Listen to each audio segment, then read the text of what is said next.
নমস্কার, আমি সাক্ষ্যদীপা। ব্রততী পরম্পরা ডিজিটাল নিউজে আপনাদের স্বাগত। আজকের শিরোনামে নজরে কলকাতা লিটারেরি মিট ও আন্তর্জাতিক কলকাতা বইমেলা। কলকাতা কি যৌতুকগৃহ হয়ে উঠছে? নতুন বছরের শুরুতেই সাহিত্য চর্চার রঙে রাঙালো কলকাতা লিটারেরি মিট ও আন্তর্জাতিক কলকাতা বইমেলা।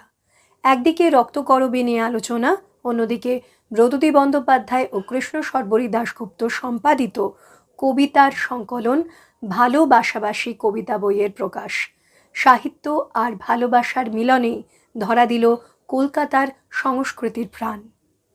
শহরে চলছে ৪৯তম আন্তর্জাতিক কলকাতা বইমেলা। বইমেলা মানেই প্রকাশকরা তাদের নতুন বইয়ের প্রকাশ করে আর পাঠকরা খুঁজে নেয় তাদের পছন্দমতো ভাবনার রসদ বইয়ের পৃষ্ঠা থেকে। সম্পৃক্ত হয় লেখক কিংবা কবির ভাবনার সাথে। আর কবির কবিতা মানেই অবধারিতভাবে ভালোবাসা, রোম্যান্স। এবার তাই দাঁড়াবার জায়গা প্রকাশনী থেকে প্রকাশিত হলো অগ্রজ অনুজ বাংলার সব কবিদের রোম্যান্স ভাবনার কবিতা সংকলন ভালোবাসাবাসী বইটিতে। সম্পাদনা করেছেন বাচিক শিল্পী ব্রততী বন্দ্যোপাধ্যায় ও সাংবাদিক সাহিত্যিক কৃষ্ণ সর্বরী দাশগুপ্ত। গত ২৯শে জানুয়ারি কলকাতা বইমেলার SBI অডিটোরিয়ামে বইটির আনুষ্ঠানিক মোড়ক উন্মোচন করা হয়। উপস্থিত ছিলেন দাঁড়াবার জায়গার পক্ষ থেকে কবি তন্ময় চক্রবর্তী, রাজ্যের মাননীয় মন্ত্রী চন্দ্রিমা ভট্টাচার্য সহ প্রমুখ বিশিষ্ট মানুষেরা। অন্যদিকে গত ২৪শে জানুয়ারি কলকাতা লিটারেরি মিটে রবীন্দ্রনাথ ঠাকুরের রক্তকরবী শতবর্ষ উদযাপনে বিশেষ আলোচনা চক্র আয়োজিত হয়। অংশগ্রহণে ছিলেন সেমন্তী ঘোষ, ব্রততী বন্দ্যোপাধ্যায় ও বিশ্বভারতী বিশ্ববিদ্যালয়ের সাহিত্য বিভাগের গবেষক অধ্যাপক বিশ্বজিৎ রায়। রক্তকরবী সংক্রান্ত তার বিদগ্ধ বিশ্লেষণ ও ব্রততী বন্দ্যোপাধ্যায়ের কণ্ঠে রক্তকরবীর অপ্রকাশিত অংশগুলির পাঠ অনুষ্ঠানটির গুরুত্বকে যথার্থ করে তোলে।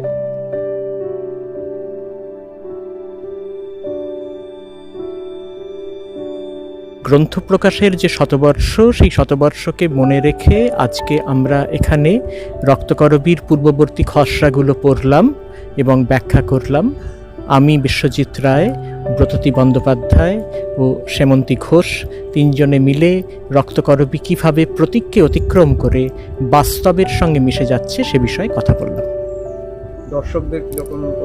দর্শকদের প্রতিক্রিয়া তো খুবই ভালো, সকলেই খুব উপভোগ করেছেন বলে মনে হলো এবং সকলে নিবিষ্টভাবে রক্তকরবীর দিকে ফিরেছেন, এটুকু বুঝতে পারলাম।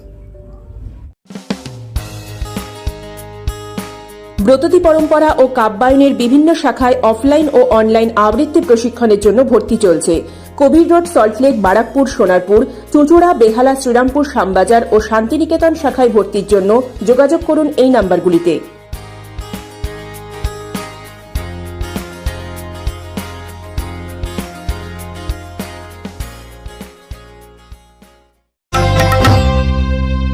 আনন্দপুরের নাজিরাবাদে ২৬শে জানুয়ারির ভয়াবহ অগ্নিকাণ্ডে মৃতের সংখ্যা বেড়ে দাঁড়িয়েছে ২৫।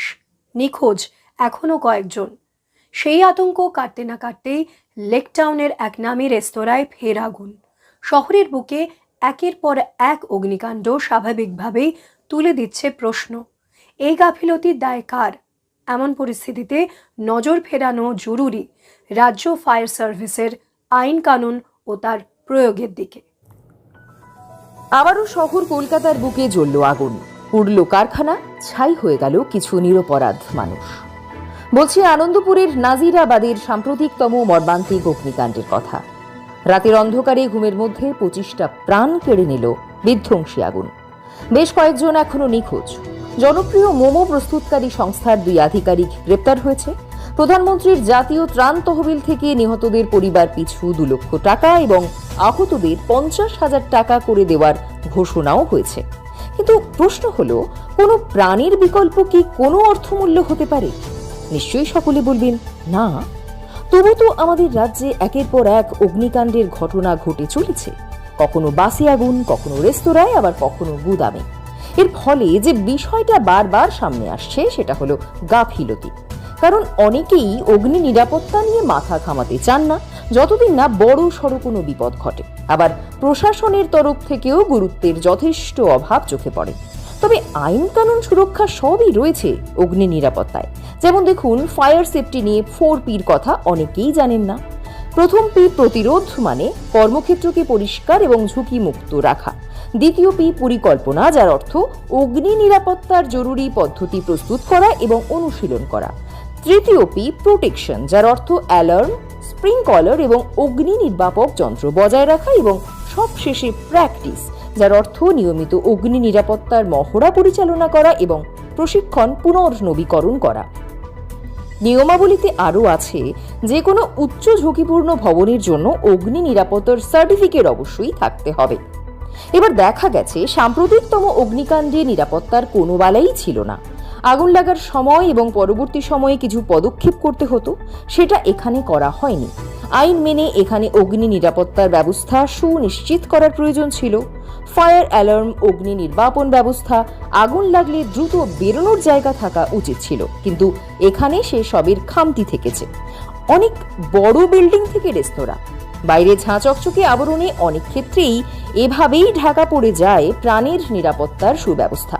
ফলত এরকম ঘটনা যখন তখন ঘটতে থাকে, আর আমরা সেই মুহূর্তের জন্য কিছুটা সরব হয়ে উঠি। তবে নিজেদের সচেতনতার পাশাপাশি শহরকে এমন মৃত্যু মিছিলের হাত থেকে বাঁচাতে সবার আগে প্রয়োজন প্রশাসনের দৃঢ় পদক্ষেপ, যাতে বেআইনি নির্মাণ থেকে নিরাপত্তার চূড়ান্ত গাফিলতি দুই ক্ষেত্রেই নিয়ন্ত্রণ সম্ভব হয়।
শুরু করছি আজকের সংবাদ সংকেত।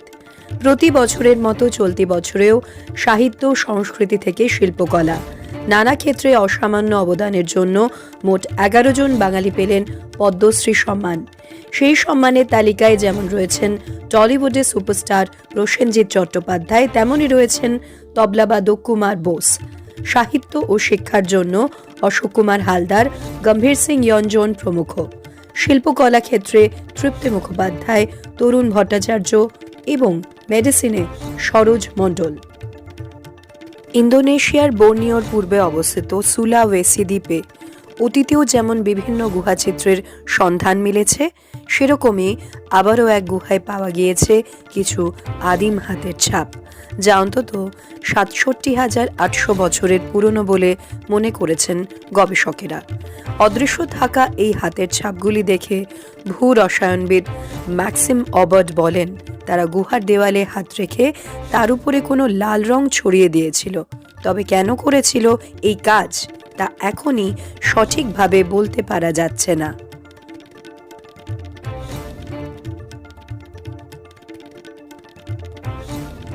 যানজটে নাকাল তিলোত্তমার বুকে স্বস্তি আনার জন্য জলপথকে বিকল্প পরিবহন ব্যবস্থা হিসেবে গড়ে তুলতে কেএমডি এর এলাকার মধ্যে হুগলি নদীর উপরে আধুনিক যাত্রী টার্মিনাল গড়ার পরিকল্পনা করা হয়েছে। প্রকল্পের আনুমানিক খরচ প্রায় 42,62,00,000 টাকা। কাজ শুরু করার 8 মাসের মধ্যে নির্মাণ শেষ করার লক্ষ্য রাখা হয়েছে। পরিবহন দপ্তরের এক কর্তার কথায়, হুগলি নদীতে যাত্রী পরিবহনের সম্ভাবনা অনেক, কিন্তু পরিকাঠামোর অভাবে সেই সুযোগ পুরোপুরি কাজে লাগানো যাচ্ছে না। সত্যি কি সমস্যা মিটবে এবার?